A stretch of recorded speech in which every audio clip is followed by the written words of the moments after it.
नवाब मलिक और समीर वानखेड़े के बीच जारी जंग रोजाना नए तूल पकड़ती है और गुरुवार को एक बार फिर एनसीपी नेता और महाराष्ट्र के मंत्री नवाब मलिक ने एनसीबी के जोनल डायरेक्टर समीर वानखेड़े से जुड़े कुछ और कागजात जारी किए हैं। नवाब मलिक ने गुरुवार को कहा कि एनसीबी के जोनल डायरेक्टर समीर वानखेड़े के स्कूल लिविंग सर्टिफिकेट से पता चलता है कि वह मुस्लिम है। इस सवाल पर कि एनसीबी अधिकारी ने आरक्षित वर्ग में केंद्रीय नौकरी दिलाने के लिए कथित रूप से फर्जी जाति प्रमाण पत्र कैसे पेश किया, राष्ट्रवादी कांग्रेस पार्टी के राष्ट्रीय प्रवक्ता ने वानखेड़े के कथित स्कूल छोड़ने के प्रमाण पत्र जारी किए, जब उन्होंने निवास के परिवर्तन की स्थिति में एक स्कूल छोड़ दिया और दूसरे में शामिल हो गए। पहला certificate Saint Paul High School Dadar से है, जिसे उन्होंने 27 जून 1986 को कक्षा 2 के छात्र के रूप में प्रवेश के एक साल बाद सेंट जोसेफ स्कूल वडाला में स्थानांतरित करने के लिए छोड़ दिया था। 2 हस्तलिखित प्रमाण पत्र यानी कि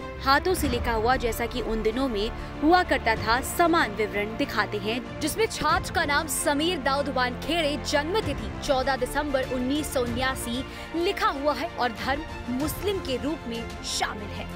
नवाब मलिक ने ये भी जानकारी दी है कि उन्होंने ये और अन्य विवरण माननीय बॉम्बे हाईकोर्ट को पहले ही जमा कर दिए हैं। महानगर पालिका ने सारे दस्तावेज को स्कैन करके रिकॉर्ड में रखा है और उसके बाद महानगर पालिका ने ऑनलाइन बर्थ सर्टिफिकेट का सिस्टम तैयार किया। नए सिस्टम में धर्म का कॉलम खत्म हो गया है,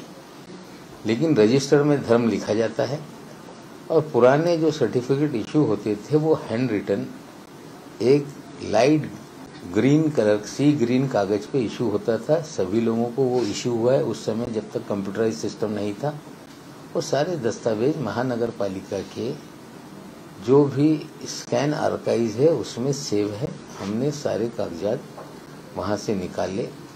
कब टेम्पर किया गया, कैसे बदला गया, आज मैं उस पर बात नहीं करूँगा, कोर्ट में मामला है, लेकिन सारे दस्तावेज हमने महानगर पालिका से सर्टिफाइड कॉपी निकाली,